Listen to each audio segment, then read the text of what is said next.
शिव पुराण कोटि रुद्र संहिता अध्याय 26वां गौतमी गंगा का प्राकट्य। सूत जी बोले, हे ऋषिगणों, महर्षि गौतम देवी अहिल्या एवं अपने शिष्यों को साथ लेकर किसी अन्य जगह पर आश्रम बनाकर रहने लगे।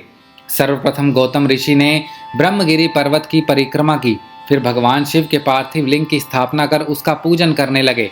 पति पत्नी की उत्तम आराधना एवं भक्ति भाव से प्रसन्न होकर भगवान शिव ने उन्हें दर्शन दिए। अपने आराध्य को अपने सामने पाकर गौतम ऋषि व अहिल्या बहुत प्रसन्न हुए और उनको प्रणाम कर उनकी स्तुति करने लगे। तब भगवान शिव बोले, हे महर्षि, हे देवी, मैं आपकी पूजा से प्रसन्न हूँ, मांगिए, क्या वर मांगना चाहते हैं। भगवान शिव के वचन सुनकर गौतम ऋषि बोले, भगवान, मुझ पर कृपा करके मुझे गौ हत्या के पाप से बचा लीजिए।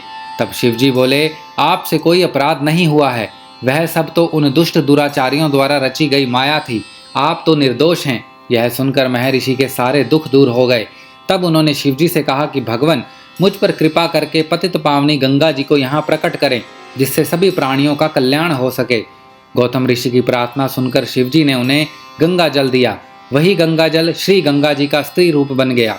तब गौतम जी ने उन्हें प्रणाम कर उनकी स्तुति की। गौतम ऋषि बोले, हे मातेश्वरी, हे पतित पावनी गंगे, मैं आपको प्रणाम करता हूँ।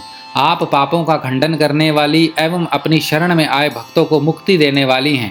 मैं हाथ जोड़े आपकी शरण में आया हूँ, आप मेरे पापों को नष्ट करके मुझे नरक में जाने से बचा दो। तब उनकी स्तुति से प्रसन्न होकर गंगा जी ने उनके पापों को अपने निर्मल जल से धो दिया। फिर वे वहाँ से जाने के लिए सर्वेश्वर शिव से आज्ञा मांगने लगी।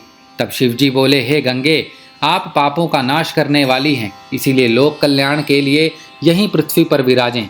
हे कल्याणी, आपको कलयुग में 28वें मनवंतर समाप्त होने तक यहीं पृथ्वी लोक पर निवास करना होगा और सच्चे मन एवं भक्ति भावना से अपने जल में स्नान करने वाले श्रद्धालुओं के पापों को नष्ट करना होगा। कलयुग में पापों को नष्ट करने का यही एक साधन होगा।